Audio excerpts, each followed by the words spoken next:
পাকিস্তান জিন্দাবাদ।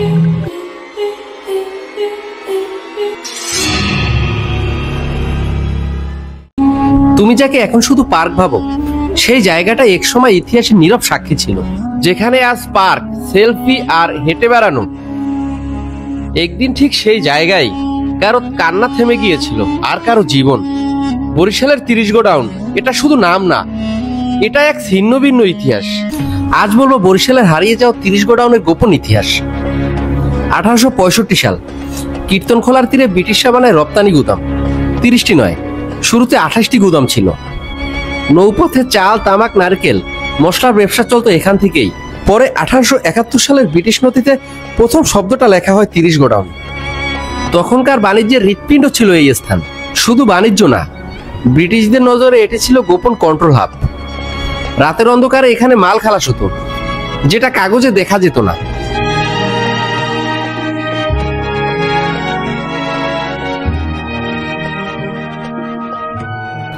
এখানে ছিল একটি গোপন মালামাল খালাস কেন্দ্র। দিনের আলোতে সবকিছু স্বাভাবিক, কিন্তু রাতের আধারে আসতো টনকে টন অস্ত্র, সৈন্য এবং গোপন বার্তা।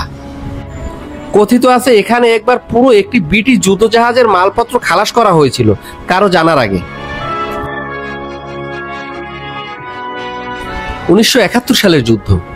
30 গোডাউন তখন আর শুধু গুদাম ছিল না, সেখানে বানানো হয়েছিল গোপন আটক কেন্দ্র। অনেকেই ফিরে আসেনি সেখান থেকে। স্থানীয় লোকজন বলতেন, রাত গভীর হলে গোডাউনের ভিতর থেকে কান্না আর আর্তনাদের শব্দ ভেসে আসতো।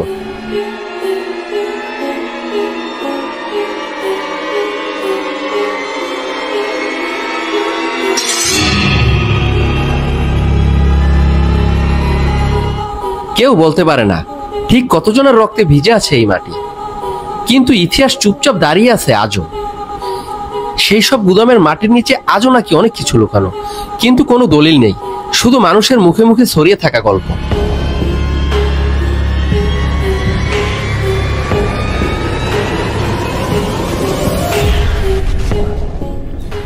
এখানে বাঙালিদের নির্যাতন করার জন্য 2টি ক্যাম্প ছিল। একটিতে পুরুষ আর একটিতে মহিলাদের পাশবিক নির্যাতন চালানো হতো। এই জায়গাটির নামকরণ করা হয়েছে বধ্যভূমি, যেটি দক্ষিণ অঞ্চলের মধ্যে সব থেকে ভয়াবহ ছিল।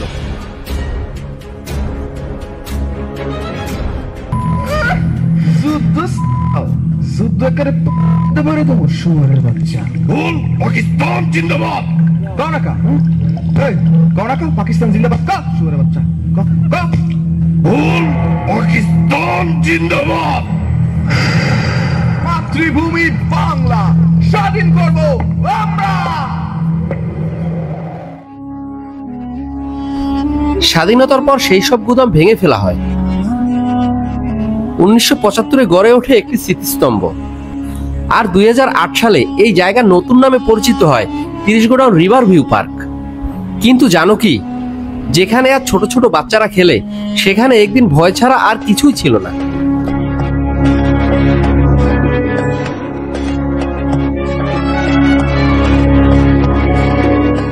এই শহরের কিছু জায়গা শুধু জমি না, এগুলো ইতিহাসের বুক।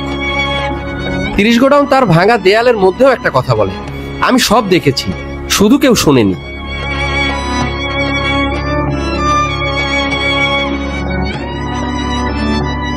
আজ শুনলে, আজ জানলে, তাহলে ভিডিওটা শেয়ার করো আর লিখে রাখো, বরিশাল শুধু শহর না, এটা একটা জীবন। বরিশালের লুকোনো ইতিহাস জানতে আপনারা যুক্ত থাকুন আমার কাজী ভাই পেজের সাথে। পরবর্তীতে আবারও কোনো লুকোনো ইতিহাস নিয়ে হাজির হব।